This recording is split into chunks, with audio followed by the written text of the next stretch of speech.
Bueno, buenas noches a todos. Agradezco la presencia de los invitados. El profesor Andrés Bartabedian, el ingeniero magíster Roberto Sijón y el decano de la Facultad de Psicología, profesor titular, magíster Enrico Irrazábal. Después voy a presentar a cada uno de ellos a medida que que hagan sus ponencias.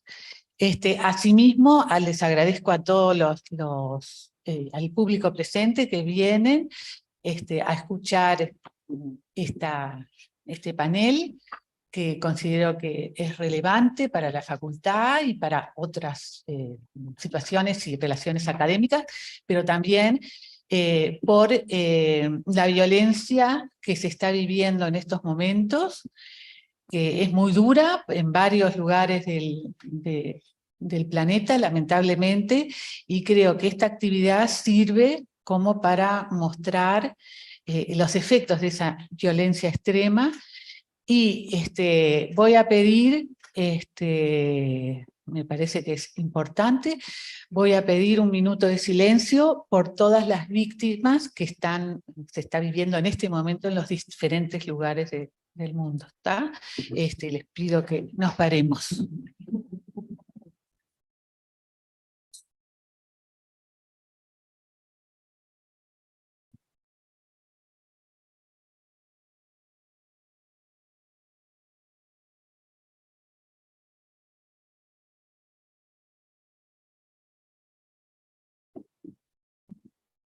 Bueno, muchas gracias. No dije mi nombre es Rosa Sittner, soy la directora del doctorado de la Facultad de Psicología, y para mí también esta actividad es muy importante porque hoy es la última vez que estoy en la facultad, en carácter de docente de la misma, porque me jubilo próximamente por cese de cargo por edad, así que es doble alegría estar acá con todos ustedes.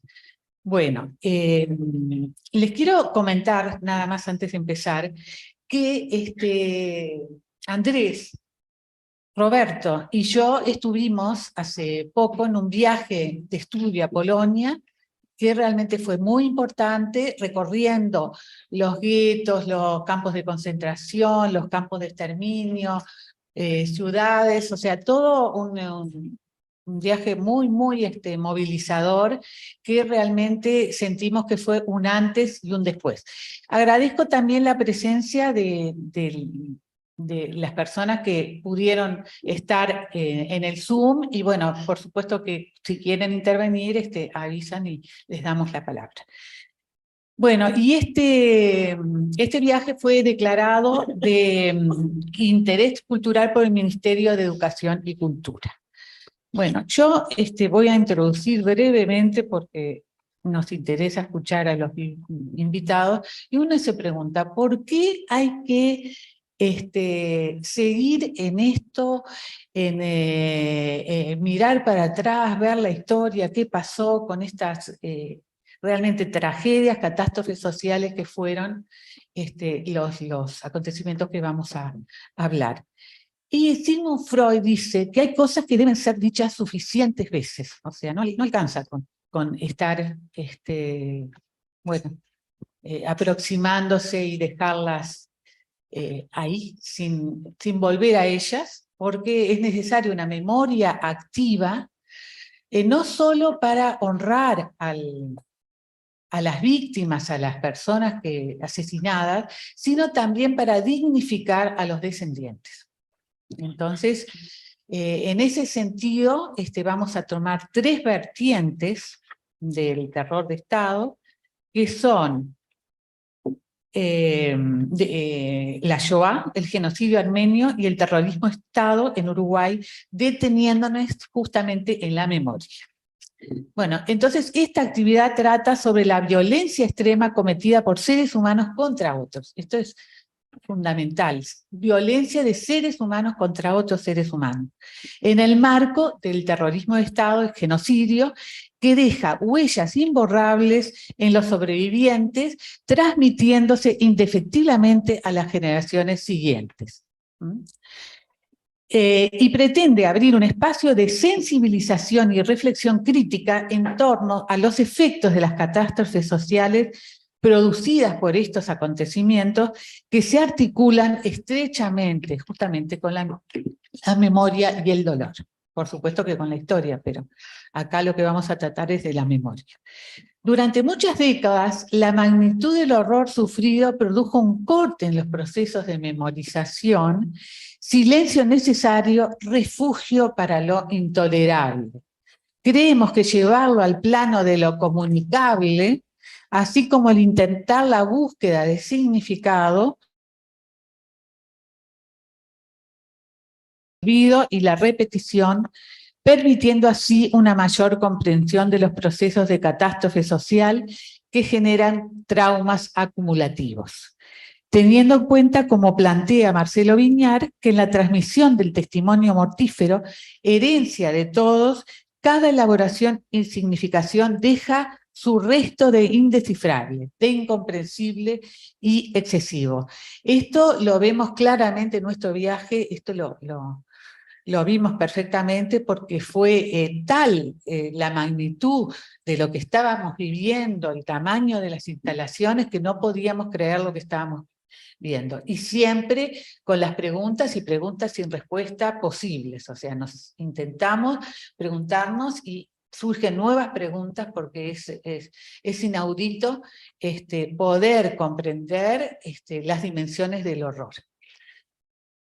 Bueno, por lo tanto, todos los integrantes de este panel estamos estrechamente implicados en la temática, y esto es muy importante, ¿no? No hay miradas objetivas, o sea, siempre estamos comprometidos desde un lugar, siendo este espacio de reflexión un intento de aproximarnos a un territorio difícilmente transitable, tal como lo plantea Elie Wiesel cuando dice: los que estuvimos allá nunca vamos a poder salir de allá. Los que no estuvieron nunca van a poder entrar. Intentarlo es el desafío que les proponemos. Desafío de intentar pensar sobre lo impensable y darle un lugar en la memoria colectiva de este siglo. Para ello se presentarán estas 3 ponencias que dije desde los diferentes niveles, diciendo que pensar sobre las huellas del terror de Estado en relación a estas 3 vertientes nos permite la posibilidad de trabajar cada especificidad, así como de vincularlas a otras situaciones de violencia extrema producidos por el mismo. Así que con esto dejo abierto este panel y vamos a empezar, de acuerdo a lo cronológico, con el profesor Andrés Vartabedian, que va a hablar sobre el genocidio armenio, huellas y memoria de lo atroz 108 años después. El profesor Andrés Vartabedian es docente en educación secundaria, cursó la licenciatura en Ciencias Históricas de la Facultad de Humanidades y Ciencias de la Educación en la UDELAR, docente de Historia Armenia, especialista en estudios sobre genocidio en el Instituto Internacional para Estudios sobre Genocidios y Derechos Humanos, en el Instituto Sorian, en Toronto, Canadá, y en Yad Vashem, la Escuela Internacional para el Estudio del Holocausto, en Jerusalén, Israel. Es crítico cinematográfico, formado en Cinemateca Uruguaya e integrante de la Asociación de Críticos de Cine del Uruguay. Ha escrito sobre la memoria armenia en el Uruguay, el viaje de estudio que hizo hacia Polonia y siguió a la República Checa, ha dictado cursos y conferencias sobre el genocidio armenio y publicado sobre esta temática. Hago una breve reseña a cada uno porque es imposible poner todo el currículum acá. Te agradecemos, Andrés, y te damos la palabra. Muchísimas gracias. Buenas noches para todos y todas. Es un gusto estar hoy aquí, un gusto, un gran honor y a su vez un inmenso desafío. Son tiempos pletóricos de muerte y lo peor son tiempos pletóricos de celebradores de esa muerte. Estas instancias de encuentro para abordar la memoria de lo atroz y sus secuelas son siempre importantes. A la luz de los acontecimientos actuales lo parecen aún más. El exilio forzado por Azerbaiyán de 120.000 armenios de Nagorno-Karabaj, luego de bloquear durante 10 meses todos los suministros básicos y de atacar las ciudades de esa región en la que habían habitado por cientos de años los armenios, la abominable incursión terrorista de Hamás en territorio de Israel, los crímenes que el Estado israelí está cometiendo en Gaza como respuesta, ni siquiera estaban en mi imaginación cuando planificamos este encuentro. Es así que llego a esta instancia en estado de conmoción y resignificando su valor. Cuando vemos que el antónimo de la muerte no es la vida, sino la muerte multiplicada, cuando a los actos terroristas se le oponen los crímenes de guerra, y cuando sus protagonistas refieren a unos y otros como actos de justicia, nos damos cuenta que hemos entendido poco de qué se trata esto de vivir en conjunto, sin avasallamientos ni cancelaciones autoritarias de ninguna índole, con el respeto como base y horizonte. Cuando el realismo político, la tan mentada Realpolitik, nos hace entender a la fuerza que los valores humanitarios y el sentido de justicia son trocables por intereses y que todo se resuelve por la ecuación costo-beneficio, la idea de vivir en paz y desde allí construir otro mundo posible parece tornarse una simple quimera. Sin embargo, el desafío de lograrlo es el que nos sigue movilizando, y por ello es que tengo algo para decir.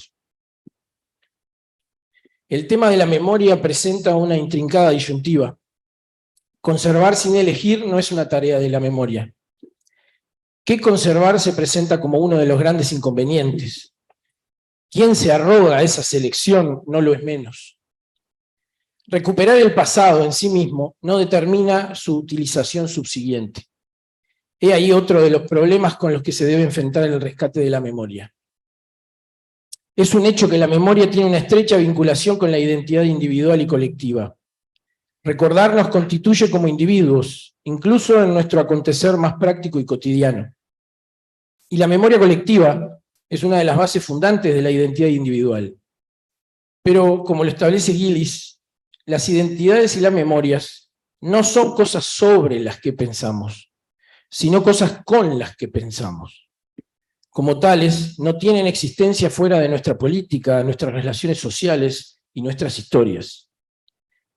Cuando evoco hechos pretéritos de un grupo del que formo parte, hechos en los que no estuve involucrado personalmente, he de remitirme totalmente a la memoria de los demás, que no viene a completar o reforzar la mía, sino que es la fuente única de lo que deseo repetir, al decir de Holbach. Esa construcción que es la memoria colectiva, en muchas ocasiones, o siempre, deja fuera aquellos elementos que no les son útiles a sus intereses. A veces consciente, a veces inconscientemente. Porque hablar de memoria no es solo hablar de recuerdos, sino también de olvidos y silencios. Estos últimos términos no son sinónimos. El silencio puede oscilar entre la barrera de la ocultación y la de lo indecible. A veces tropieza con la incapacidad de comunicar, como puede suceder en el caso armenio, a partir del genocidio perpetrado por el Imperio Turco-Otomano entre 1915 y 1918. En casos de crímenes como el mencionado, la propia experiencia del recuerdo puede tornarse muchas veces en traumática, tan traumática quizá como la propia experiencia concreta vivida. Por consiguiente, la memoria, tanto individual como colectiva, es selectiva. Recuerdo y olvido son partes de un mismo proceso. La posibilidad de olvidar supone el ejercicio pleno de la memoria, que es la interacción permanente entre la supresión y la conservación.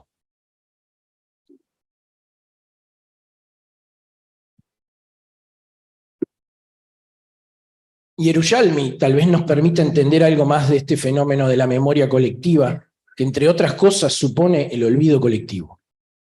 Partiendo de la tradición judía, nos dice que cada grupo, cada pueblo, tiene su alajá.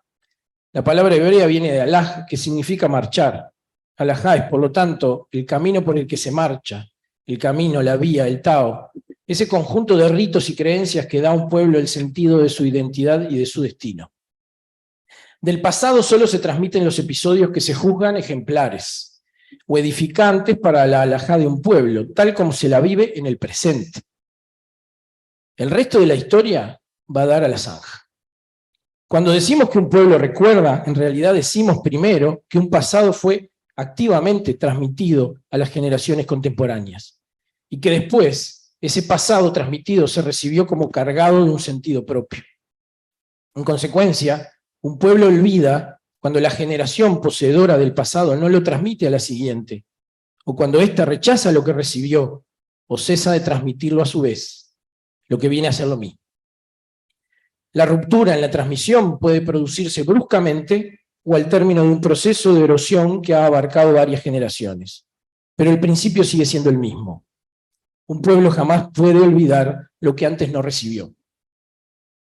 La memoria colectiva, entonces, puede definirse como un movimiento dual de recepción y transmisión que se continúa alternativamente hacia el futuro. Sin embargo, en el caso de traumas colectivos como los que nos convocan, y en el que las memorias individuales son tan trascendentes para el grupo al que el individuo pertenece, necesitando que la conducta del individuo deje de ser privada e ingrese en la esfera pública, para que el recuerdo pueda abrirse a la analogía y a la generalización y se pueda extraer una lección de él que colabore en la comprensión de situaciones nuevas, lo que Todorov llama memoria ejemplar.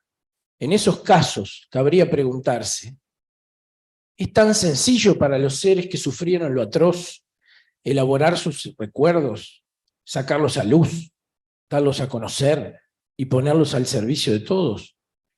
El horror, la culpa y la vergüenza de los sobrevivientes muchas veces sumerge los hechos en un profundo silencio.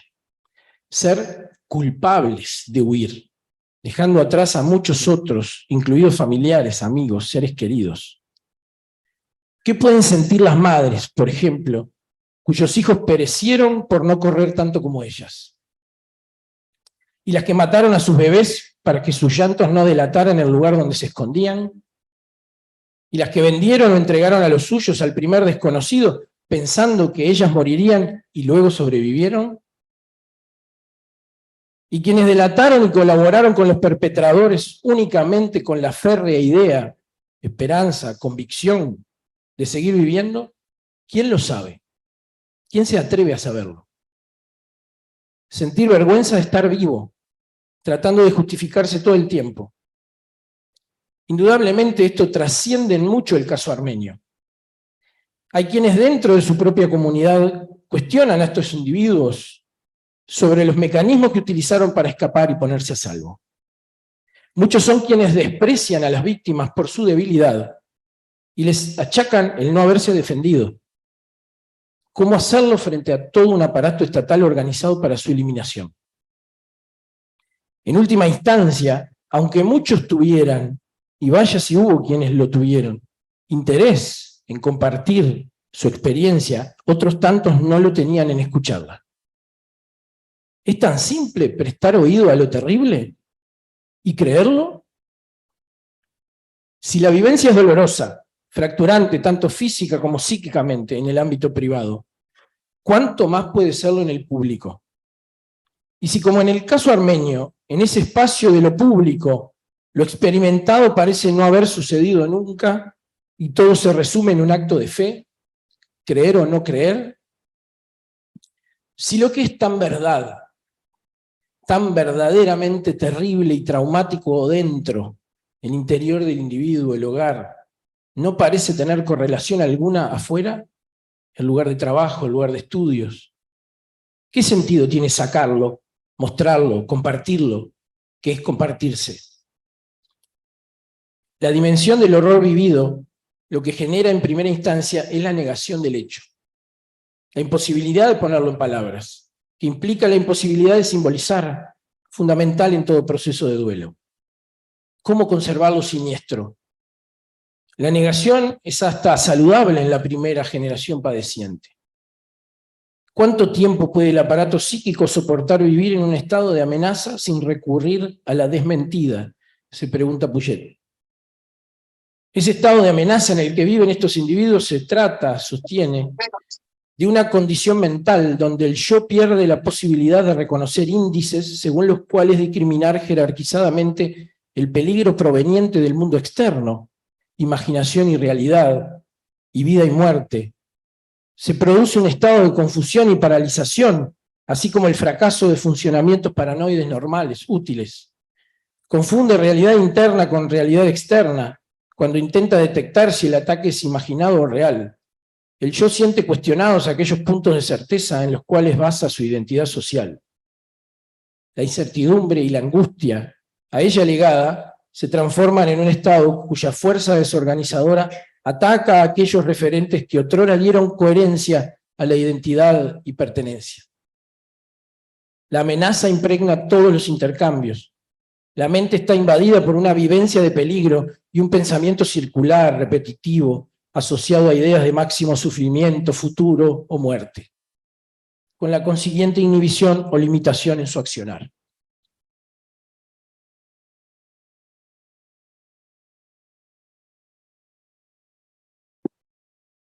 Cuando el estado de amenaza es compartido por un grupo, se produce un fenómeno multiplicador que lleva al grupo a reactivar funcionamientos irracionales y su correlato, una inhibición del pensamiento.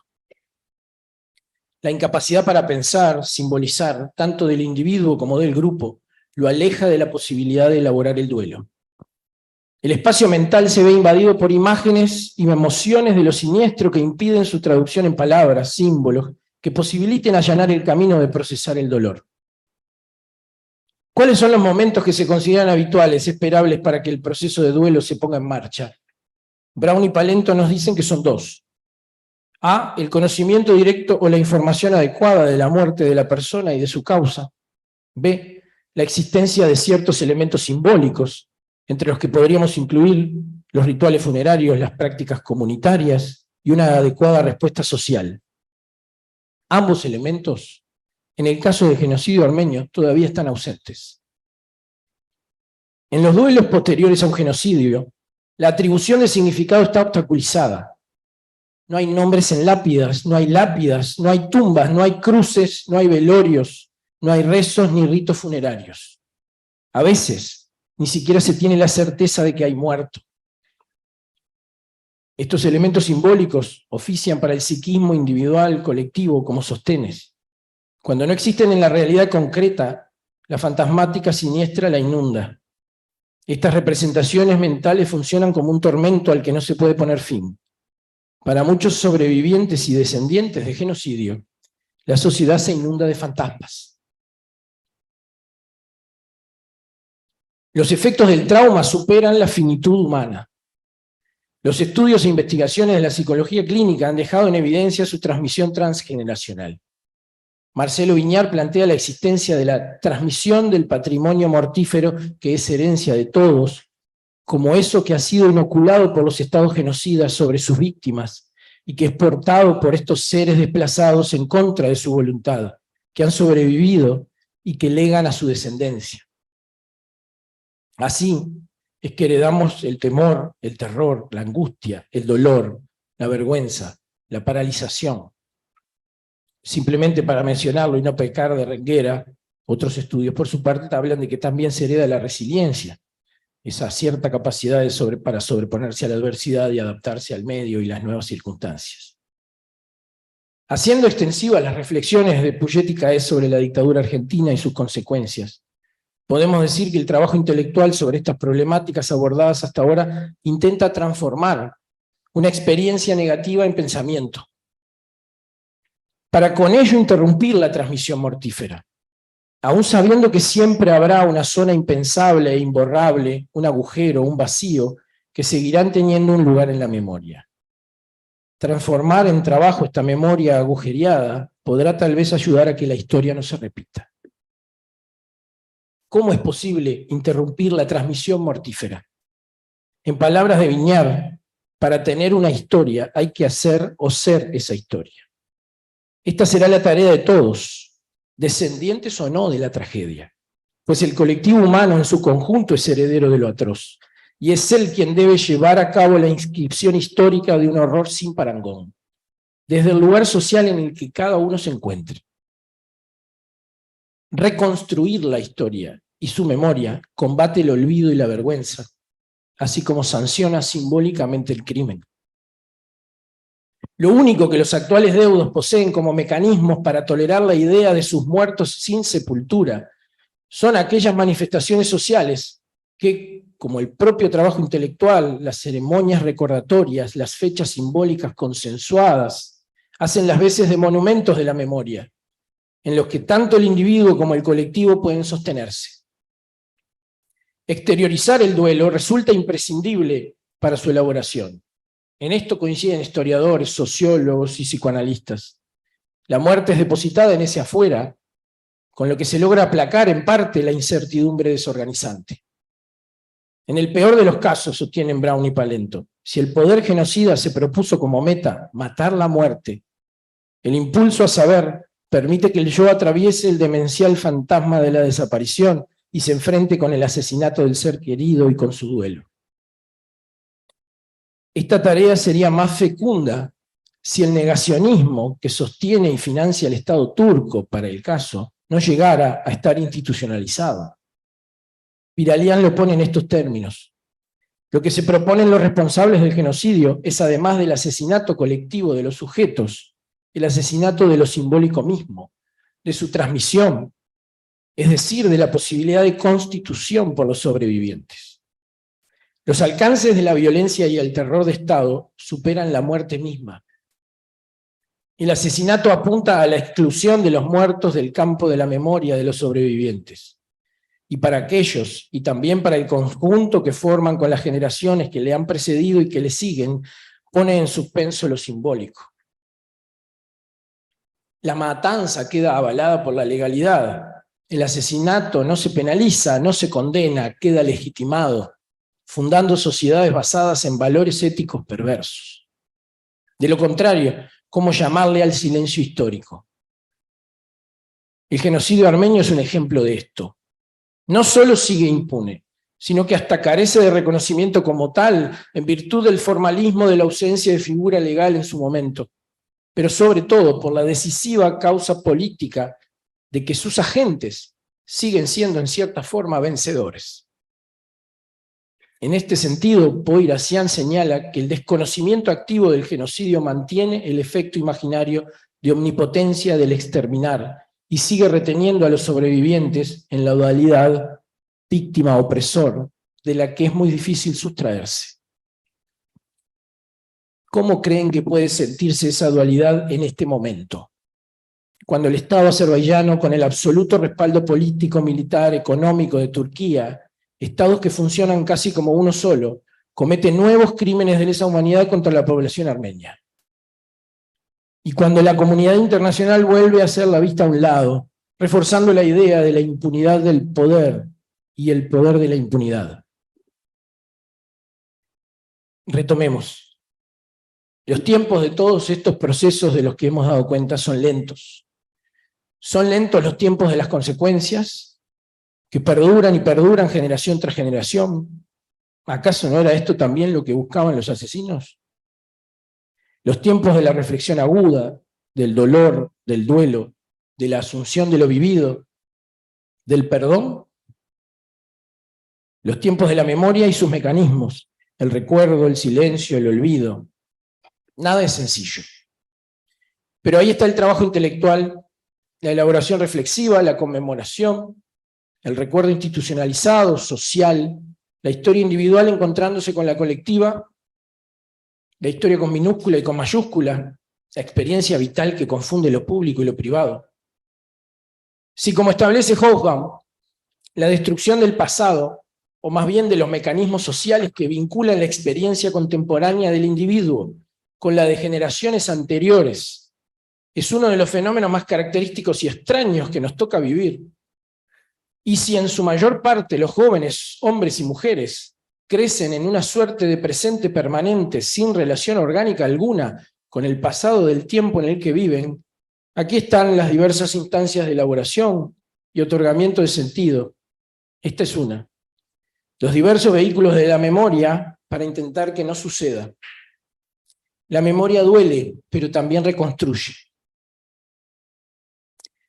Ahora, ¿se han podido evitar nuevos sufrimientos a partir del recuerdo discursivo y o físico, material y o simbólico de otros padecimientos propios o extraños, cercanos o lejanos?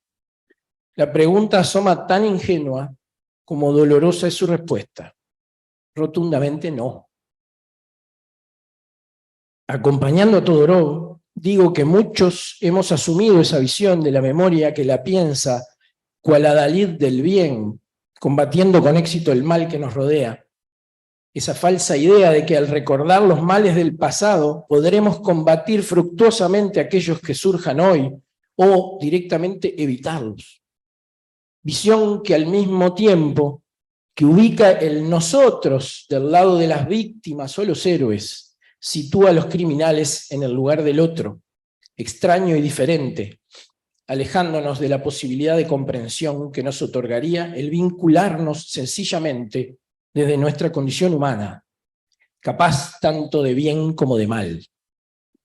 Nuestra única esperanza debería estar fundada no en la erradicación definitiva del mal, sino en intentar comprenderlo, contenerlo, domesticarlo, reconociendo que también está presente en nosotros. Ese convencimiento del que habla Todorov es el que nos ha traído hasta hoy cargados de memoria, rodeados de memoria. Esa memoria que todos sabemos no es una sola.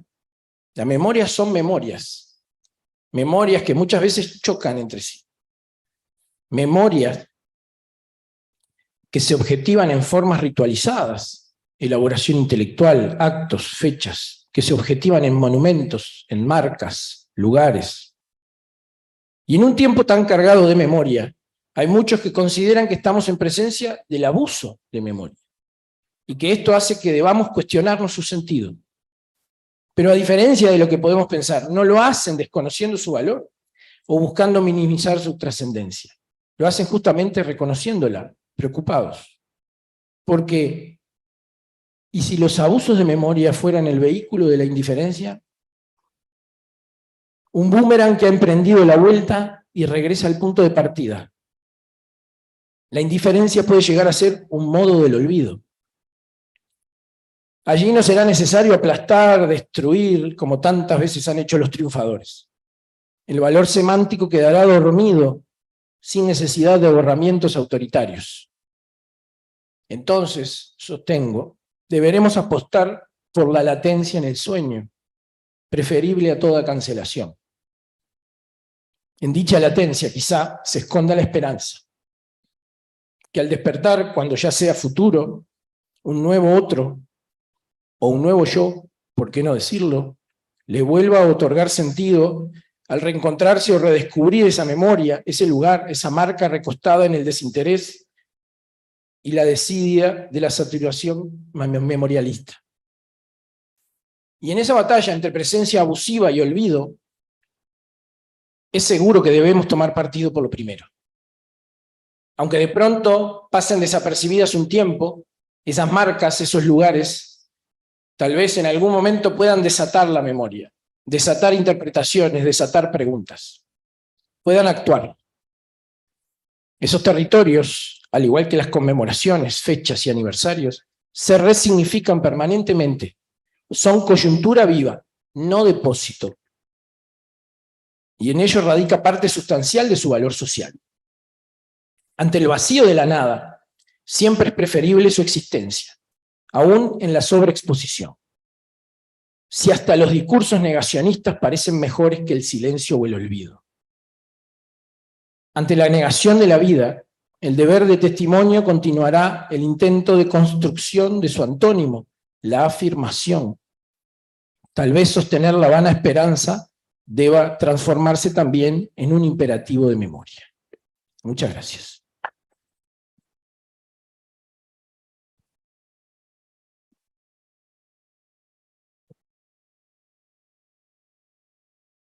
Bueno, muchas gracias, Andrés, excelente tu ponencia, muy conmovedora. Bueno, ahora pasa a presentar El próximo, o sea, el título próximo es Shoah, Historia, Memoria, Vigencia y Compromiso, del ingeniero magíster Roberto Sijón. Bueno, Roberto es ingeniero, magíster en Historia Política, doctorando en Historia por la Facultad de Humanidades y Ciencias de la Educación, expresidente del Comité Central Israelita del Uruguay. Es escritor, ha publicado varios libros y artículos de distintos géneros y en distintas temáticas, especialmente en la Shoah. Es estudioso del tema, de esta temática, de la Shoah, ha organizado distintos eventos comunitarios y bueno, y ha hecho muchas conferencias muy relevantes. Bueno, te doy la palabra, Roberto.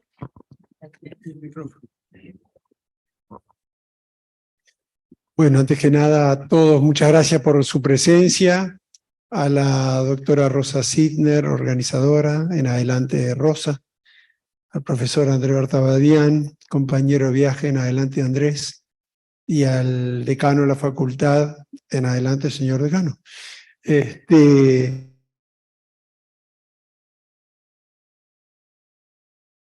Memoria, vivencia y compromiso. En el flyer se puso vigencia y es igualmente válido. Entonces vamos a pasar por el primer punto, que es Shoah e historia. Evaluar el binomio nazismo-Shoah es un desafío al que nos podemos aproximar con certezas, pero sembrando dudas y nuevas interrogantes a cada paso. Son inseparables, dado que el antisemitismo que derivó en la Shoah fue un largo proceso de maduración centenario, por no decir milenario, que formó parte de la plataforma geopolítica del nazismo. Digo centenario para focalizarlo desde una sola perspectiva, que es la que elegí, la política. El historiador Peter Hayes narra: la primera versión impresa de lo que con el tiempo sería la caricatura típica del judío con nariz ganchuda y joroba, se encuentra en un libro de 1493, en la época de la Reforma. O sea, apenas se había inventado la imprenta en 1450. En el siglo XVI, el odio a los judíos era corriente y cristalizó en torno a dos generalizaciones básicas.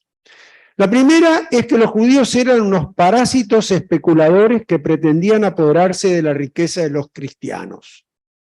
Y la segunda, que los judíos eran instrumentos de Satanás. En el siglo XIX, nos vamos aproximando, con el adelanto de las ciencias antropológicas, se proyectó al ser humano la evolución del más apto, tomada del origen de las especies de Darwin, y se la manipuló hacia un denominado darwinismo social. Ello fermentó y se consolidó posteriormente en la idea absurda del hombre ario superior. Pero manteniéndonos por un instante en el siglo XIX, ya habían comenzado a surgir partidos no solo con postulados antisemitas, sino con nombres antisemitas. Friedrich Marr fue el fundador de la Liga de los Antisemitas, que derivó en el Partido Antisemita Social Alemán, un partido fundado en 1889, que incluía en su plataforma el antisemitismo como un mecanismo para captar ese voto disponible. Lo mismo ocurría en Francia, con la Liga Antisemita de Francia, fundada en 1890 por Edward Drummond. Y así, a pasos de zanco, por lo cual me disculpo, llegamos al nazismo y nos formulamos la primera pregunta: ¿qué fue el nazismo? ¿Un totalitarismo más? ¿Una dictadura más? ¿Se puede equiparar al nazismo con el fascismo?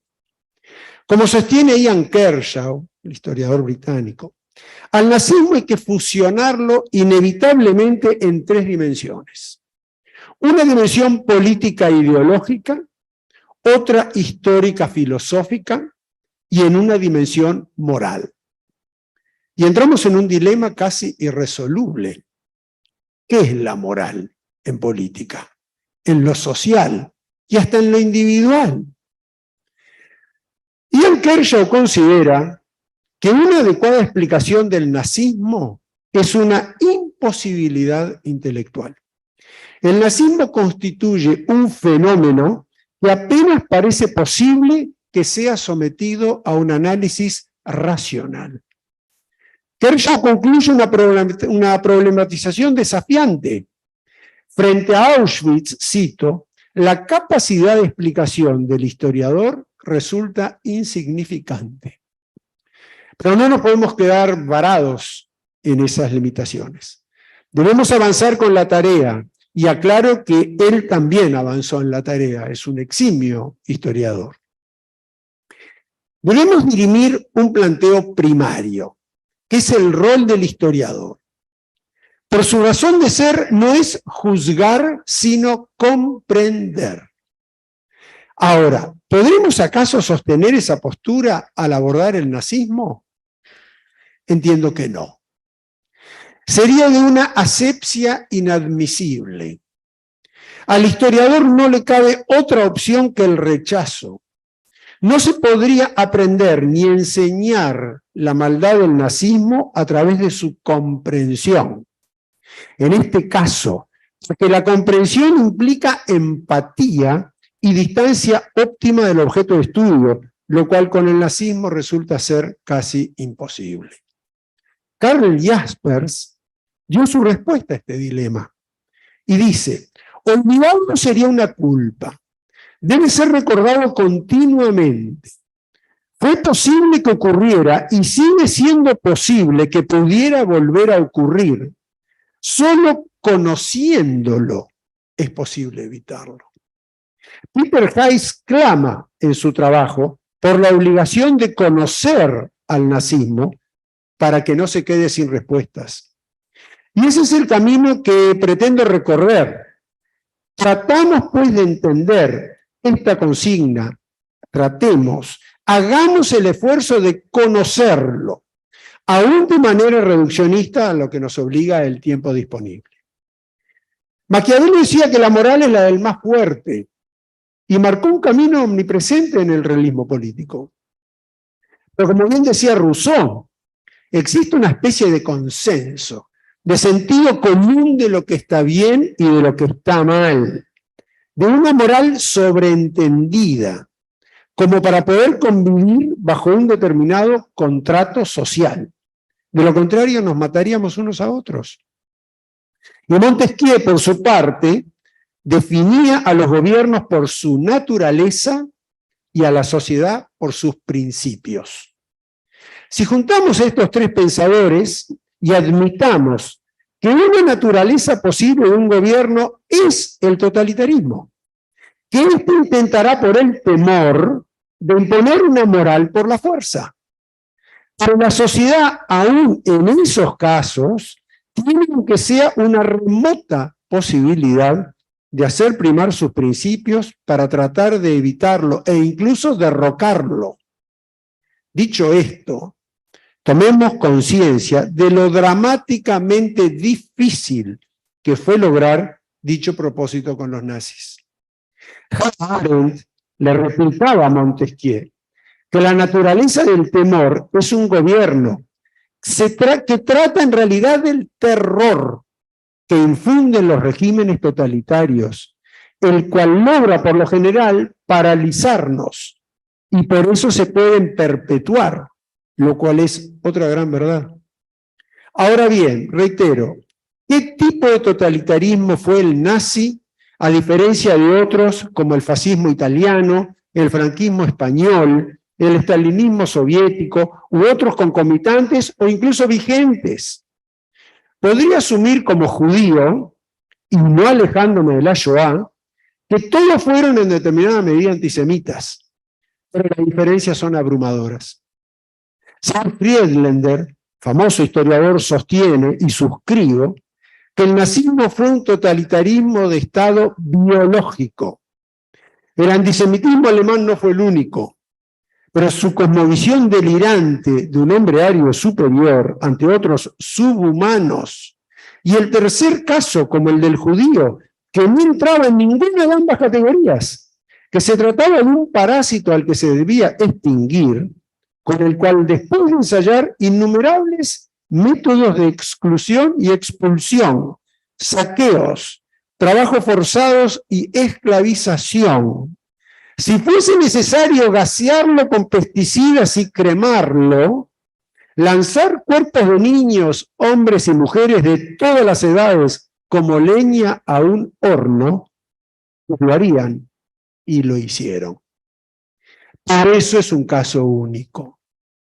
Por eso es difícil comprender esa categoría de maldad humana, esa dimensión de asesinato masivo, esa contaminación de odio de masas, tanto de cómplices como de indiferentes. El nazismo rompe todos los esquemas teóricos. Por ello hay que recordarlo permanentemente, porque fue obra de humanos, no de extraterrestres. Porque el antisemitismo en el régimen nazi alcanzó la terrible definición de antisemitismo redentor, como sostiene Friedlander. Peter Hayes va más allá que Friedlander. Trata de antisemitismo científico, precisamente por esa manipulación del darwinismo social hacia una justificación antropológica. Una vez transformado dicho antisemitismo redentor y o científico en un politicidio, incluyó las culpas en la sociedad y se lo validó por acción o por inacción, pero no por desconocimiento.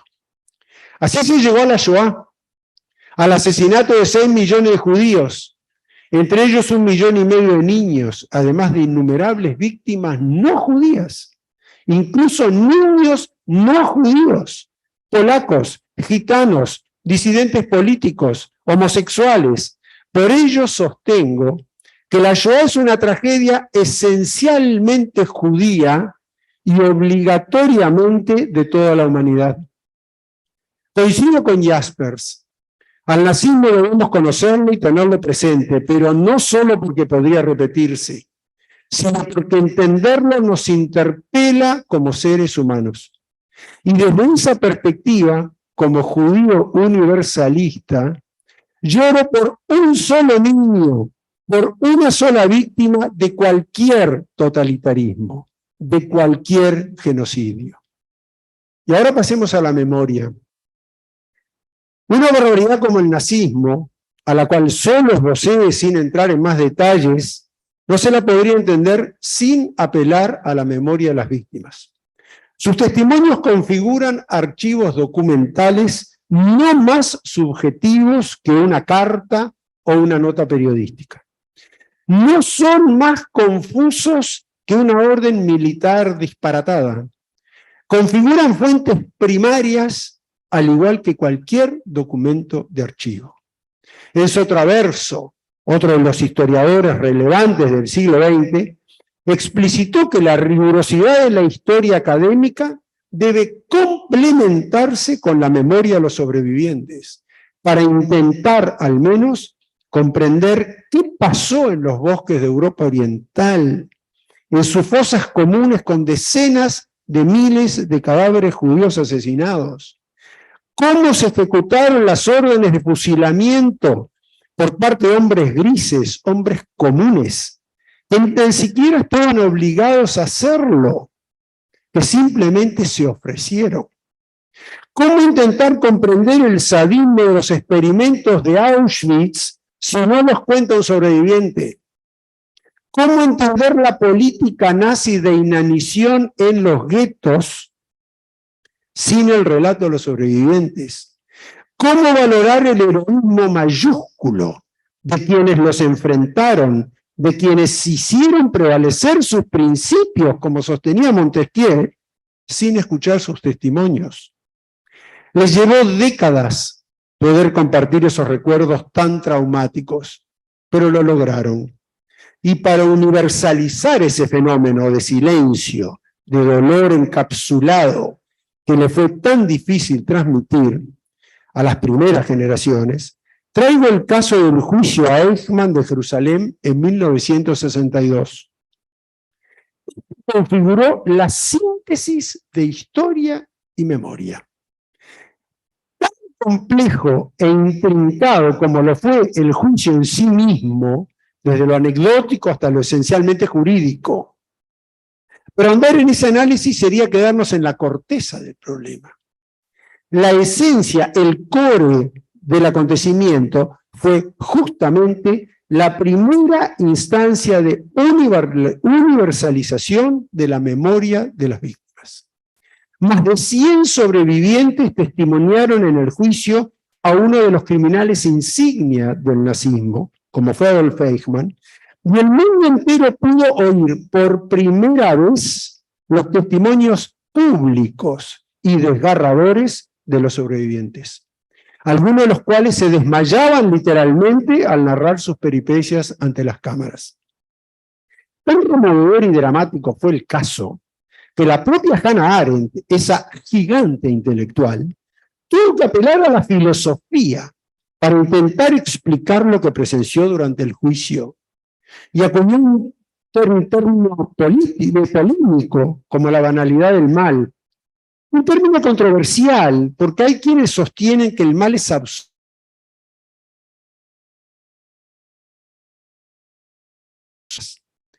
A la academia le llevó más de 2 décadas adicionales a abordar el tema, el cual se disparó en el año 1986 en el famoso debate de historiadores que se dio en Alemania. Como síntesis del mismo recojo la reflexión de Jürgen Habermas, quien sostuvo, y cito, que hasta que no puedan caminar libremente sobre nuestro suelo, descendientes de víctimas y perpetradores, hasta que la sociedad alemana no tome conciencia de su corresponsabilidad con el pasado, no podremos hacer lo que él llamó un uso público de la historia. Y de esa manera transitar el camino de respeto a los derechos humanos. Los alemanes lo lograron, en una gran resiliencia también junto con el pueblo judío. Pero es un desafío pendiente aún para muchas sociedades. Tercero, las vivencias. Conjuntando estas reflexiones sobre historia y memoria, es que un grupo de uruguayos viajamos a Polonia en el mes de mayo pasado y vivenciamos esta tragedia insondable. Lo logramos con la imaginación, la visualización, el estudio y enfrentando nuevos dilemas y más preguntas de cómo fue posible tal cosa. Me dio la idea de darles algunos datos numéricos. Estuvimos en Majdanek. En ese campo en Majdanek se exterminaron 300.000 personas judías y no judías provenientes de más de 20 países. Una industria transnacional de fabricar muertos. En pleno Lublin, es parte de la ciudad y tiene 270 hectáreas de superficie. Majdanek quedó intacto porque los alemanes huyeron y no tuvieron tiempo de destruirlo. Treblinka, hoy es solo un campo, un terreno gigante con monumentos. En un solo año asesinaron a 800.000 personas a partir del 22 de julio de 1944. El tiempo de vida en Treblinka era de 2 horas. Treblinka fue el lugar de asesinato más rápido construido por los nazis para exterminar al pueblo judío. En Treblinka no hubo esclavización, era un lugar para el cual, obviamente no encuentro adjetivos, al que transportaban a los prisioneros directamente a morir apenas llegar. Estuvimos en Auschwitz-Birkenau, que son 2 campos diferentes de un mismo complejo, separados 3 kilómetros entre sí. Solo Birkenau era una verdadera ciudad. 100.000 prisioneros diarios estaban esclavizados en trabajos forzados. Otros 100.000 a la espera más inmediata de su muerte. Guardias ucranianos los dirigían junto a la dirigencia de gestión alemana. Mas los servicios necesarios para el funcionamiento se podrían calcular en total que ahí había unas 250.000 personas. Asesinaban a 10.000 personas por día en 4 hornos crematorios donde cremaban a 2.500 personas por horno y por día. Una auténtica industria de producir muertos como objetivo fabril. Cuesta contarlo, es aterrador ponerlo en palabras. En el complejo Auschwitz-Birkenau asesinaron a 1.200.000 judíos y más víctimas, como ya expliqué. Entonces surge un compromiso después de este viaje y de estas reflexiones. Lo vivenciamos con profundas introspecciones y mucho dolor y confusión, pero con un resultado obligatorio e inevitable, el compromiso de difundirlo, de advertirlo, de no olvidarlo, de enseñarlo, entre comillas, sorteando todas las dificultades que ello implica, dadas las diversas formas pedagógicas que se requieren aplicar para abordar un tema tan complejo. Es así y por eso que hoy estamos frente a ustedes en este panel y en esta casa de estudios y reflexión. Así cierro la envolvente que pretendí construir al definir el título de mi ponencia, para presentar a la Shoah como mascarón de prueba y compromiso académico de lucha, estudio contra todo tipo de discriminación. Muchas gracias.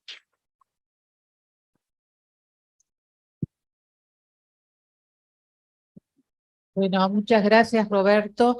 Ahora vamos a escuchar al profesor Enrico Irrazábal en Deseo, Memoria y Transgeneracionalidad, Terrorismo de Estado en Uruguay. Bueno, profesor titular grado 5 del Instituto de Psicología Social, es magíster en Psicología Social, doctorando en la Universidad de Buenos Aires, estudioso en el tema del terrorismo de Estado y efectos de la dictadura uruguaya. Ha hecho muchísimos trabajos desde hace mucho tiempo, durante la dictadura y después con hijos de liberados, de distintas categorías de personas que sufrieron la dictadura uruguaya, y fue elegido en 2 periodos como decano de la Facultad de Psicología. Muchas gracias. Bueno, gracias, Rosa. ¿Qué hago después de Andrés y Roberto? Voy a cambiar lo que iba a decir. Esta mesa fue pensada antes del 7 de octubre y cambiaron muchas cosas en el mundo, ¿no? Y creo que también lo que han expresado quienes me precedieron nos introduce en una discusión y en una problemática que no requiere respuestas, sí buenas preguntas. Lo que estamos experimentando tiene mucho que ver con lo que han hablado ellos, pero con lo que yo también voy a hablar, y creo que en primer lugar es tener una perspectiva cuestionadora, crítica y de repudio a todas las muertes que están sucediendo hoy de personas civiles e inocentes en un viejísimo conflicto que parecería que no tiene fin. Digo esto porque para mí la historia siempre es el relato del futuro y no del pasado. Es decir, los procesos de construcción colectiva que no tiene que ver con la numerosidad de la gente que participa, sino de la composición, de la construcción de la memoria, siempre se establece desde un presente que es el futuro del acontecer que nosotros memorizamos. En segundo lugar, no considero a la memoria como un conjunto calendarizado de sucesos, uno antes o después que otro, es decir, lo diferencio del recuerdo. Considero que la memoria en realidad tiene que ver con el sí mismo que da sentido a nuestras vidas. Es decir, más cerca de procesos identificatorios que de la identidad, en el sentido de que es un proceso de constante producción. Hace muy poco, en estos momentos, en Uruguay, dije que voy a modificar lo que estoy diciendo, ¿no? Por lo que plantearon ellos. Han habido algunos sucesos que componen la memoria y sucedieron después, en un tiempo lineal, cronológico, que simplemente es una composición absolutamente moderna de la idea de tiempo. Por lo tanto, existen múltiples modalidades de concebir el tiempo en la historia.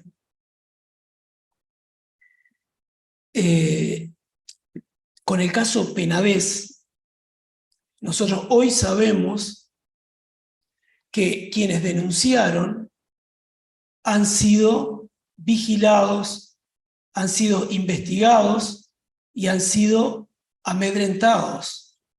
Es decir, una práctica policial, es decir, una práctica integrada del Estado, financiado por dineros públicos, por nuestros dineros, y por un aparato de Estado donde hay una formación, un entrenamiento, estrategias, instrumentos tecnológicos. Hoy sabemos que hay 2 policías, por lo menos, que están marcados en un juicio. Entonces, ese elemento muy actual es una composición del ejercicio de los procedimientos totalitarios, autoritarios o de corte fascista, en plena democracia.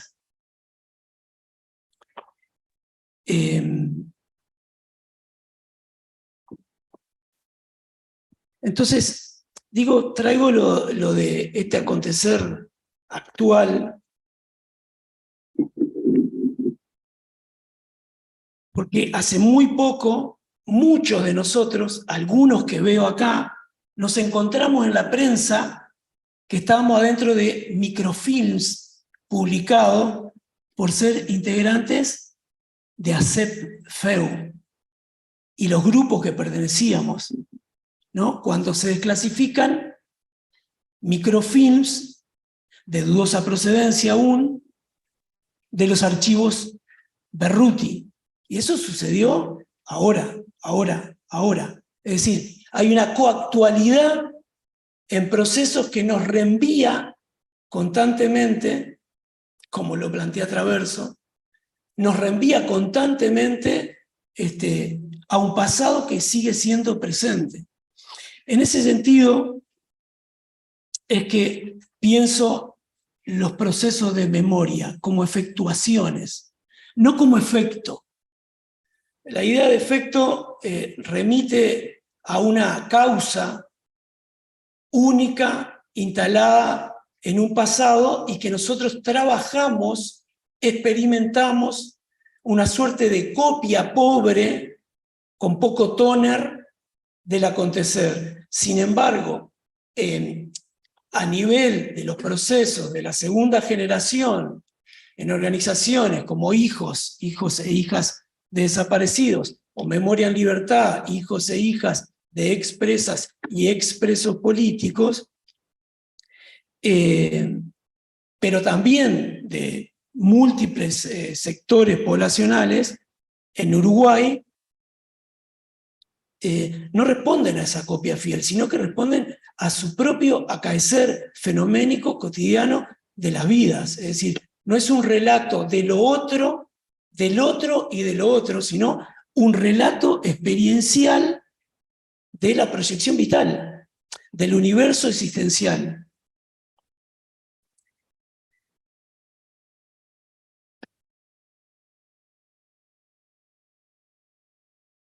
En el caso de Uruguay, voy a señalar algunos elementos nomás por una cuestión básica de tiempo, por el tiempo y el peso de los relatos que hemos escuchado, o por lo menos a mí me tuvo su costo escucharlo, ¿no? La necesidad de escucharlo, de entenderlo y de saber qué hacer con eso.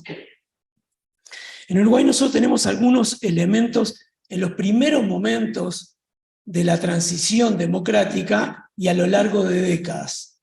2 o 3 elementos que quiero señalar.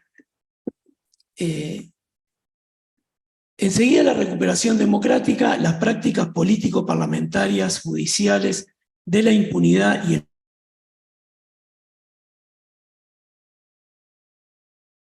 que se efectuó en un orden sancionatorio.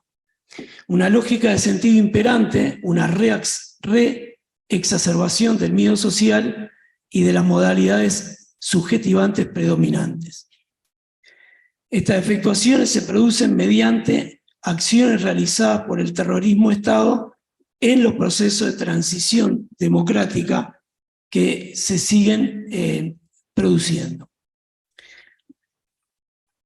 Apenas salimos de la democracia, nosotros tenemos primero la construcción y la sanción, y luego periodos plebiscitarios de la ley de la caducidad de la pretensión punitiva del Estado. Una paradoja fenomenal, que un Estado produzca una ley que se llama ley, que hace caducar la pretensión posible de sancionar el Estado, es decir, amputarse totalmente el Estado, que uno de los componentes principales que tiene justamente es la punición.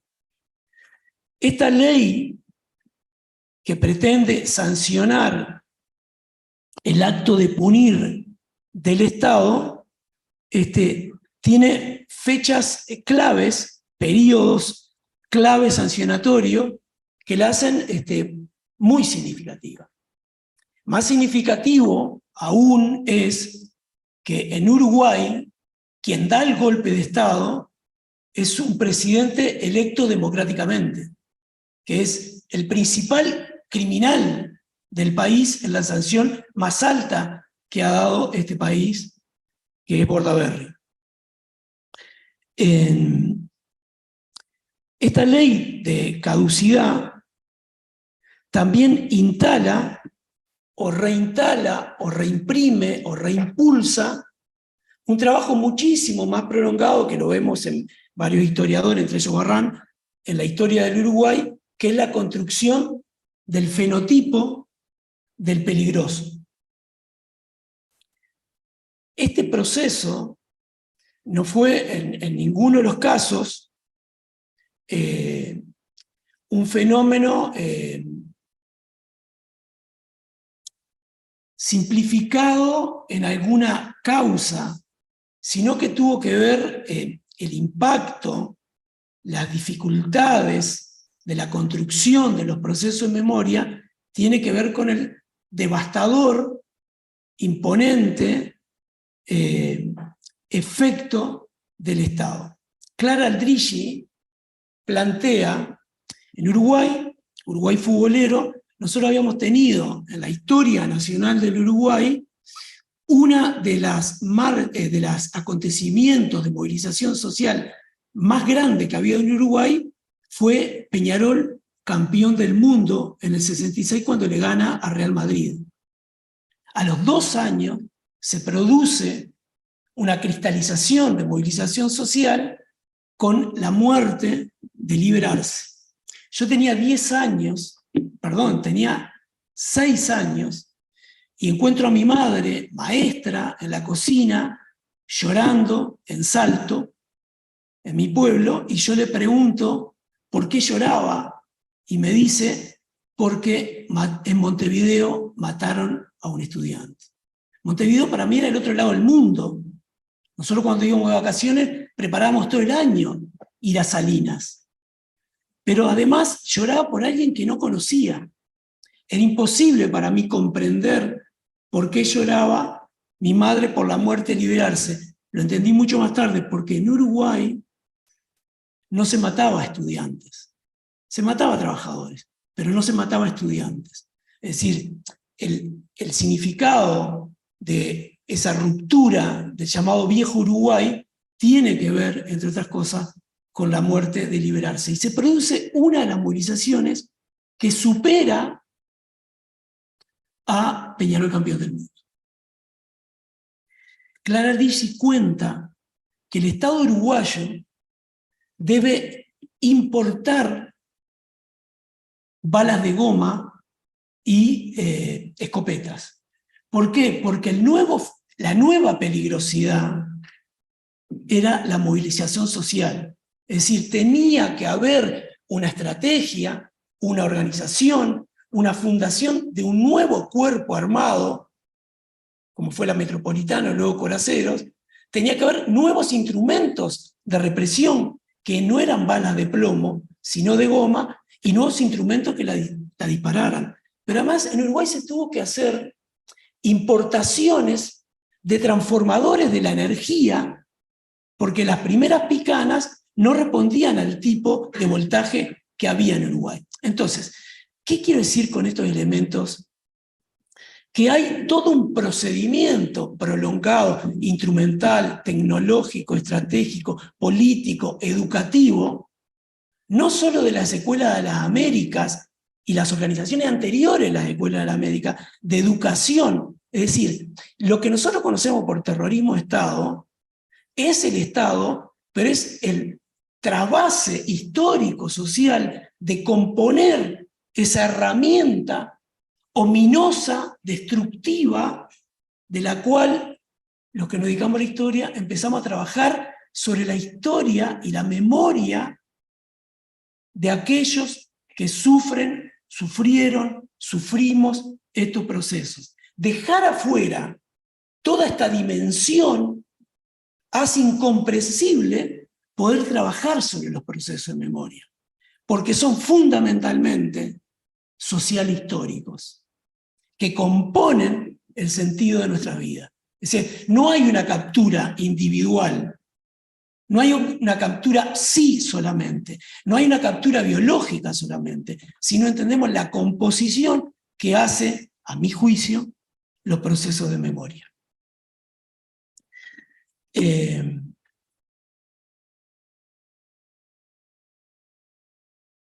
Sigo.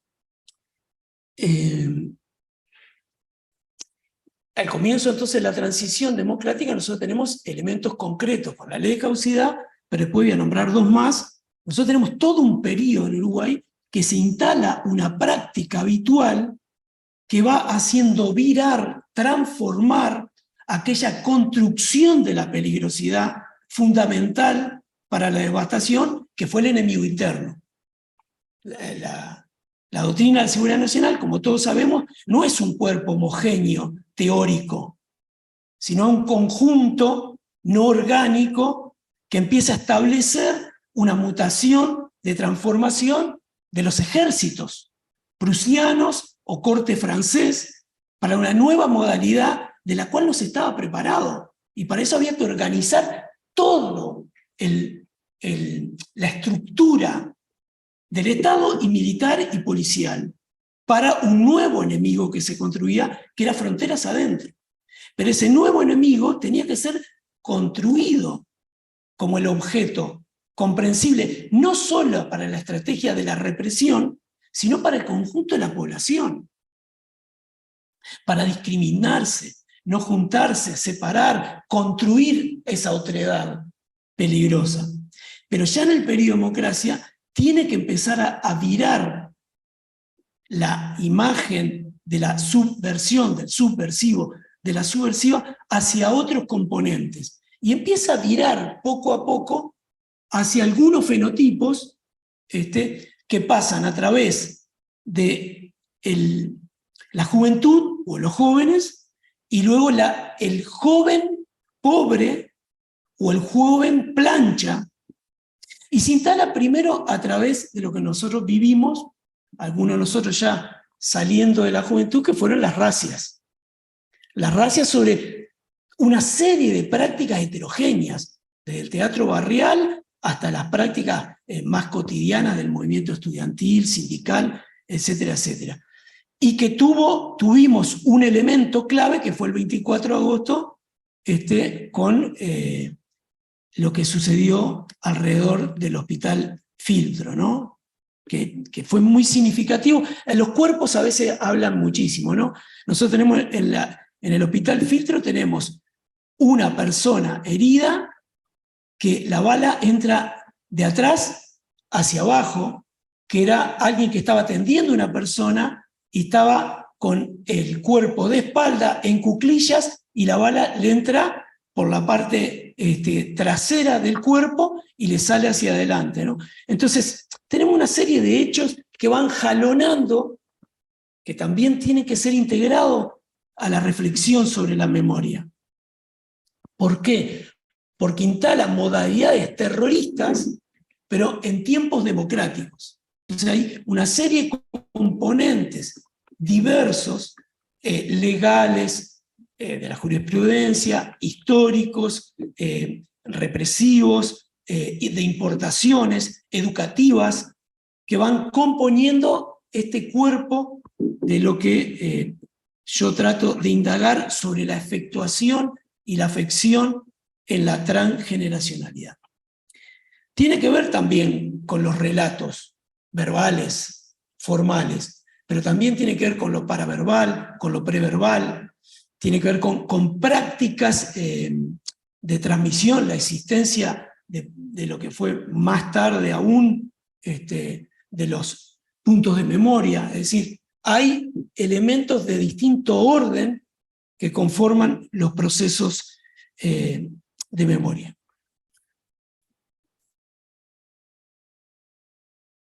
En este proceso transicional de la democracia, nosotros tenemos en el último periodo, entre el 95 y el 99, tenemos la estructuración de lo que fue la Ley de Seguridad Ciudadana.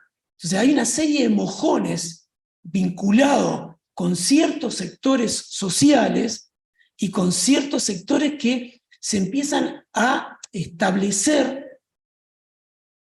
En facultad hubo un robo hace poco. Entonces una de las discusiones que se dio en algunos ámbitos de acá en facultad fue las características que tiene nuestra facultad. ¿Y a quiénes se recibe en facultad? ¿Y cómo es una facultad de puertas abiertas? ¿Y cómo nosotros trabajamos con personas que evidentemente tienen problemas de salud mental? Y estas personas con problemas de salud mental que entran y circulan por facultad, también es difícil el control. Entonces se establece en una conversación cotidiana adentro de facultad, luego de un robo, que hay cierta guión que establece una linealidad entre alguna dificultad de salud mental vinculado con cierta peligrosidad y vinculado con un robo, ¿no? Se establecen caminos naturales que se construyen, lógica de sentido, que son absolutamente disparatadas o que parecen lógicas. Este tipo de prácticas en el presente, como las que vengo relatando, son constructoras también de memoria, que no pueden quedar fuera de los análisis que componen esto que nosotros denominamos memoria y que no es solo historia organizada de un relato objetivo o objetivista del acontecer.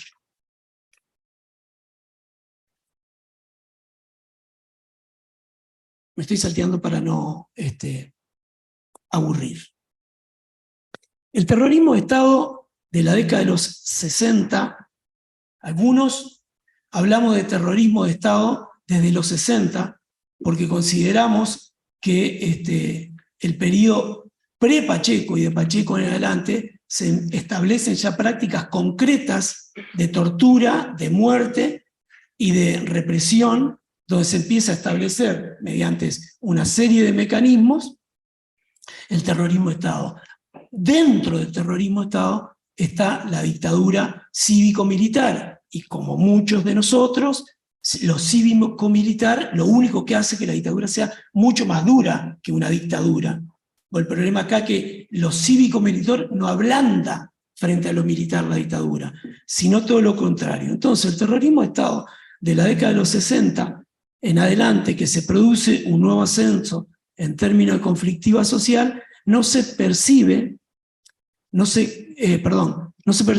cómo se condensa una prolongada visión del peligro que conecta con una perspectiva internacional con la definición del enemigo interno. La juventud aparece como un agente de la subversión, como un tensor de larga duración que se manifestará en la gráfica de la peligrosidad en los próximos periodos hasta el presente. Las prácticas doctrinales instituyeron la criminalización y el terror como dinámica cotidiana, otorgando a la inseguridad un estatus estructural. El nuevo proceso que se abre a partir de la transición democrática redescubre componentes de gubernamentalidad que son las mutaciones profundas sociales y culturales producidas por un largo periodo de terrorismo de Estado.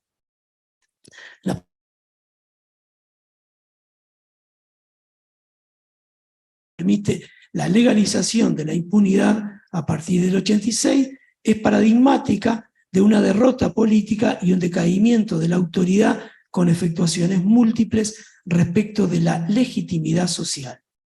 Serán las relaciones sociales y en los términos de seguridad donde veremos cómo se constituirá nuevos modos de comportamiento hibridados con los que surgen en la versión ahora neoliberal, pero en democracia. La inseguridad se instala como un problema en todo el periodo democrático, de todos los gobiernos nacionales.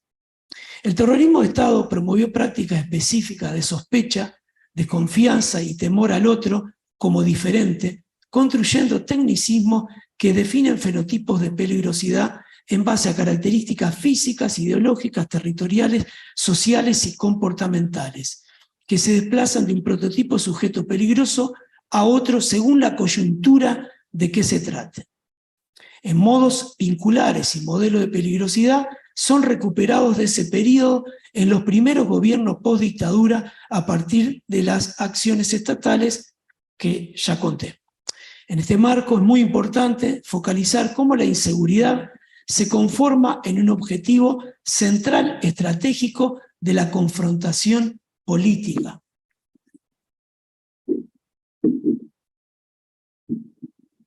Particularmente para el proyecto hegemónico conservador en muy amplio hasta el presente. En el gobierno de izquierda se toman medidas políticas sociales y también de seguridad, se obtienen buenos indicadores, pero a pesar de esto no mejora la imagen del gobierno respecto a la seguridad. Es decir, el tema de la seguridad es transversal a todos los gobiernos democráticos, lo cual reafirmaría que la profunda y prolongada destrucción de la matriz social, la opinión pública, la incesante promoción del miedo y la adjudicación de la debilidad respecto al no tomar un papel más represivo puede ser una combinatoria que tiene resultados. La inseguridad se ubica en el centro de la cuestión social.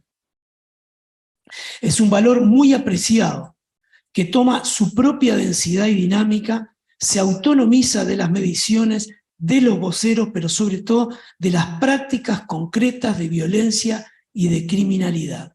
Se convierte en un código, en un objeto formal abstracto, regla de comparación universal que funciona como una de las más poderosas tecnologías de operación de control social, político, cultural contemporáneo. El miedo, La sensación de persecución colectiva es un fenómeno incorporado en la historia social uruguaya de mediados del siglo pasado en adelante. Es un efecto de larga duración del fracaso de las políticas enfocadas en la represión a la desigualdad social y no en la redistribución de la riqueza.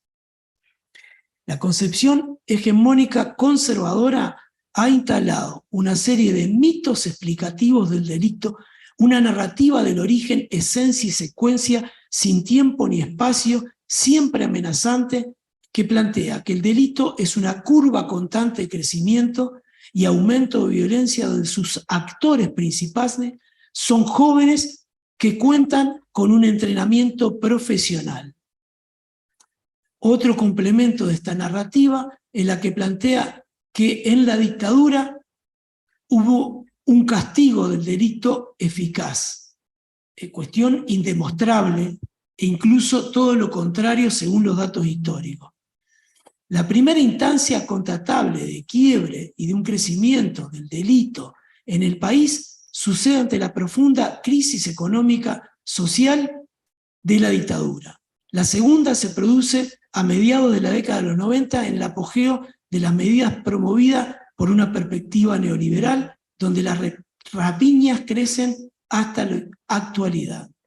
En Uruguay se ha consolidado una percepción de inseguridad como dato estructural que debe ser analizado a través de la historización de la segunda mitad del siglo.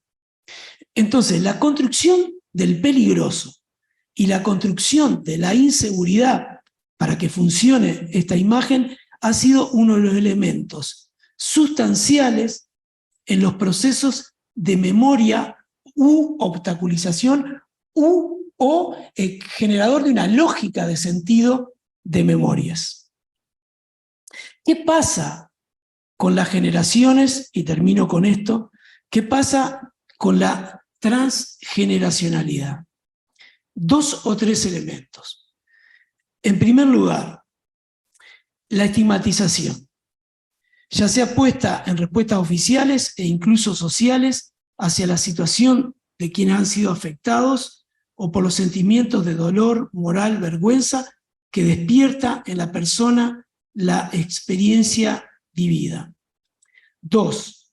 Proyecto vital de las personas que han sido afectadas y los procesos de reelaboración de este proyecto, que al ser siempre un proyecto del ser con otros, incluye el lugar social y los posicionamientos éticos, culturales, espirituales e ideológicos de las personas. 3. Transculturalización. En el caso de los desplazados, exiliados, pero también cuando se atacan o invalidan pautas que son soportes sociales de la comunidad. 4. Retraumatización y daño, o sea, el impacto de la impunidad y la no reparación social y la repercusión que esto tiene en lo colectivo. Por fin, hay 6 expresiones que se producen particularmente en la segunda generación, que componen lo heredado del terrorismo de Estado y las afecciones posteriores contemporáneas. A. Miedo. Esto incluye el miedo vivido, no comprendido, como el miedo transmitido por la generación precedente, pero fundamentalmente por los relatos de la historia oficial, lo dicho hasta ahora, en donde la desvirtuación y el oscurecimiento de los hechos se contrasta con las narraciones e intercambios intergeneracionales. B. El temor por el conocimiento distorsionado del pasado que mantienen la aprehensión de que lo siniestro, esto es la fantasía respecto a objetos o situaciones temidos, pueden volverse reales. C. Nostalgia, vivida como pérdida de un tiempo, de una situación idealizada anterior al terrorismo de Estado, con toda la carga que esto implica de decepción y apatía ante el presente y de tristeza, desconcierto y desesperanza ante el futuro. D. Silencio. Aquí se observa la función del secreto como organización que abarca diferentes aspectos: el silencio social inducido por el Estado, la identificación alienada con este mandato y la necesidad como técnicas defensivas de mantener silencio, con posterioridad a las situaciones traumáticas vividas. Las dos últimas, violencia, que muestra con toda su magnitud los efectos de la impunidad, cuál es el grado de credibilidad para una convivencia pacífica cuando los responsables de los crímenes más horrendos no son castigados en términos generales, lo digo, ni siquiera enjuiciados. ¿Qué actitud a tomar frente a los episodios de corrupción que cada vez sacuden a nuestras sociedades? ¿Cómo reaccionar frente a la injusticia y la exclusión que conlleva el mundo actual y que se expresa en el crecimiento de discriminación de grandes sectores de la población? F. La desconfianza y la falta de credibilidad que se expresan en el hacer la tuya y que muestran la ruptura de códigos simbólicos que tienen una función organizadora de lo social. Y finalizo simplemente planteando que manejo la idea de transgeneracionalidad como una acción que produce situaciones de daño, que realiza un recorrido, que atraviesan y componen y prosigue a través de varias generaciones, y por lo tanto no es solo lo que transmite la generación precedente hacia otra, sino que es lo maquínico real que se produce. Muchas gracias.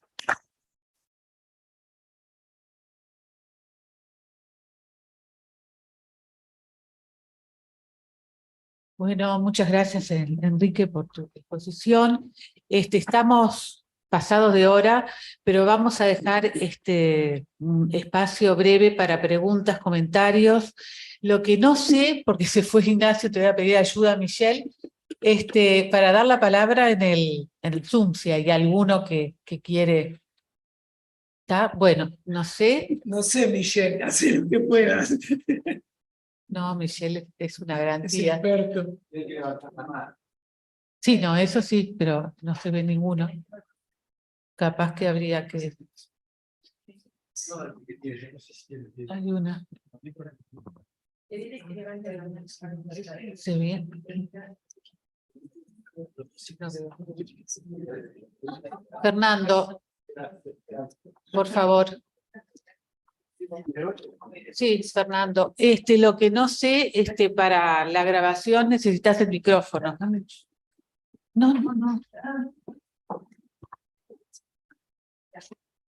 Hola, yo soy Fernando López de Alessandro. Todas las exposiciones fueron duramente claras en todo sentido.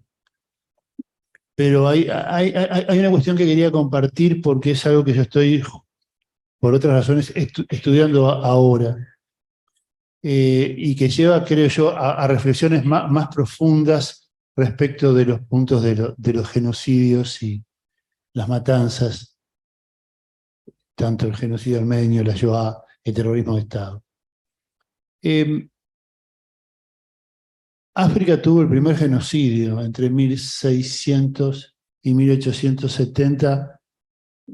Esclavizaron a 100 millones de personas allí. 100 millones de personas. Que queda solo en Gorée la última casa de esclavitud, que es patrimonio de la humanidad, por donde se salía, por la puerta de donde no se vuelve, se llamaba así. Hay fotos de todo el mundo en esa puerta, ¿no? Obama, el Papa, etc. Entonces, vos tenés un primer genocidio sistemático de 4 siglos hasta el siglo XX. En un libro muy bueno que se llama el fantasma del rey Leopoldo, se analiza lo que fue la ocupación belga del Congo. Es un gran trabajo, es un gran trabajo. Esa ocupación que se da a partir de 1885 y que termina en el escándalo de 1906, en donde el rey tiene que dejar el Congo, que era su propiedad. Congo belga era propiedad del rey Leopoldo, y lo tiene que dejar al Estado belga, dado el escándalo de los manejos de torturas, secuestros, asesinatos, esclavizaciones, en busca primero del marfil y después del caucho. Yo creo que todo esto lleva en la historia de tiempo largo a una profunda reflexión acerca de lo que es obviamente el manejo de poder.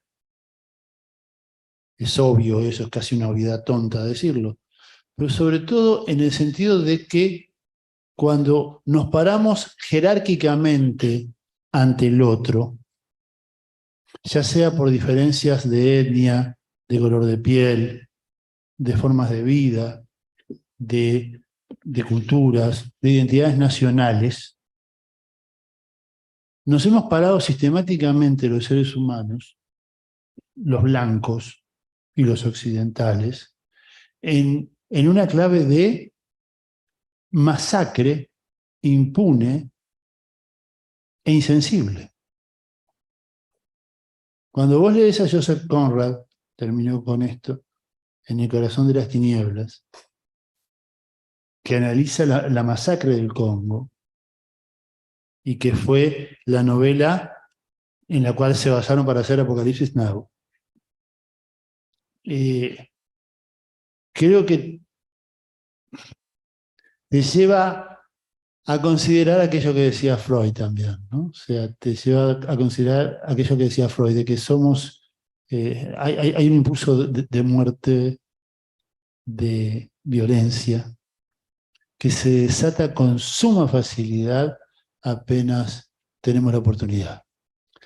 Cuando Eisenhower mandó filmar los campos de concentración y los muertos, el oficial que estaba a cargo de la operación, en un momento ya totalmente horrorizado, le dijo a Eisenhower, vamos a parar esto, porque ¿para qué lo vamos a seguir filmando? Y Eisenhower le respondió, el estúpido que dijera que esto no pasó. Creo que estamos en esa instancia. Cuando, una reflexión final, cuando vos ves cómo hay un fascismo reciclado que se instala en la extrema derecha radical europea contemporánea, y cuando ves un fascismo reciclado que se instala en Moscú con Putin, persiguiendo homosexuales, encarcelándolos, prohibiendo el matrimonio igualitario, persiguiendo la oposición, metiéndola presa, expandiéndose en una expansión imperialista, ocupando otro país, cercenando su territorio, creo que te da la pauta de que a veces el monstruo no murió, sino que mutó.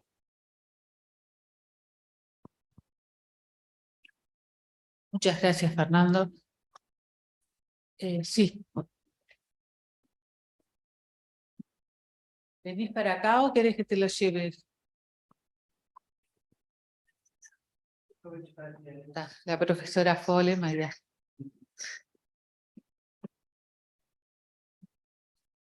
Sí. Muchas gracias por venir. En realidad es algo muy cortito.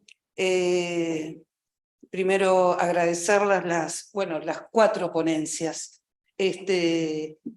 porque en realidad son ponencias que hablan de la vida, a pesar de haber tanta muerte en las ponencias, pero que en realidad este trabajo de memoria, desde cada una de estas singularidades, me parece que es eso, es una expresión de vida que en el mejor de los casos puede atacar o disminuir todas estas y otras atrocidades que vamos viviendo. Me hizo acordar mucho cuando yo era una adolescente, hace unos casi 50 años atrás. Yo provengo de una familia parcialmente europea, digamos, y que era un tema recurrente, sobre todo el Shoah, no sé si lo digo bien, pero era algo que se conversaba mucho en las reuniones familiares, teniendo además un tío hermano de mi madre, que era un fascista nazi, sumamente desagradable, inútil, etc. Y recuerdo que en esa época, no sé, había caído en mis manos los libros, las novelas de León Uris, que no sé si lo conocen, siempre me quedó el nombre de ese autor. Había leído un par, yo tendría 12 años, 13 años, y fue como un primer contacto de mucha emoción, ¿no? Y de poder revivir todas esas historias familiares en la que se defenestraba, entre otras cosas, a bueno, ex tío le llamo yo, ¿no? Es un ex tío, digamos. No quiero que la línea sanguínea me comprometa en sus historias fascistas y demás. Y además, bueno, además de agradecerles por la vida, agradecer, y porque me tengo que ir, quiero agradecer y felicitar y abrazar a Rosa, porque es uno de sus grandes películas.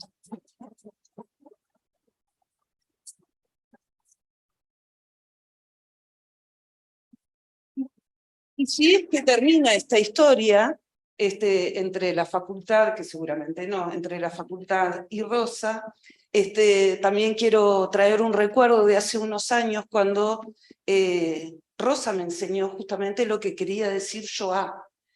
Y me lo enseñó sin decirme te voy a enseñar algo. Me empezó a hablar del Shoah, o de la Shoah, no sé, de la Shoah, perdón, y en ese momento debe ser unos 10 o 15 años, una cosa así. Y sí, no, obviamente ni lo recordaba porque, claro, ella hablaba naturalmente, como habla siempre, digamos, ¿no? Y me acuerdo que en ese periodo fui a Buenos Aires y encontré el Museo de la Shoah, y algo me había comentado Rosa de su mamá que había estado en un campo, y encontré la foto de su mamá en esta exposición que hacían en el Museo de la Shoah. Bueno, nada, compartir eso y agradecerte y darte un abrazo. Muchas gracias, Mariana. Nos vemos. Esto también produce emociones diversas. Muchas gracias. Sí, es por la vida. Yo acuerdo con ella que realmente las exposiciones tienen que ver con, bueno, mostrar todo el horror, pero también luchar por la vida. ¿Alguien más quiere intervenir? Hace una pregunta. ¿Ustedes también? No sé.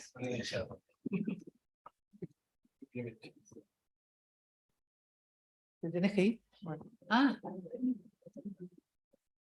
¿En el Zoom alguien? ¿No?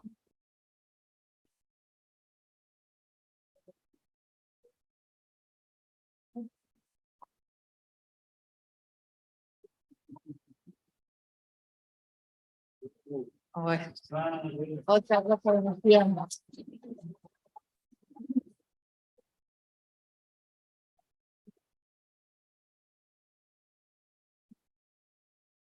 Gracias. Muchas gracias. Realmente esto, o sea, es personal, pero entiendo que esto es fruto de un obsequio para todos los grupos en que yo he estado trabajando a lo largo de casi 40 años de docencia. Muchísimas gracias. ¿Cómo? Esto totalmente inesperado, no lo esperaba. Esto tiene que ver con la vida también. Bueno, terminamos entonces esta actividad. Pero me voy muy emocionada, pero me van a ver por el pasillo, me van a ver. No se crean que me voy. Bueno, le agradezco a cada uno de ellos, a todos los presentes en el Zoom, y bueno, no sé si alguien quiere decir algo. Muchísimas gracias. Muchas gracias. Gracias a ellos. Muchas gracias y suerte en tu nueva vida. Bueno, muchas gracias.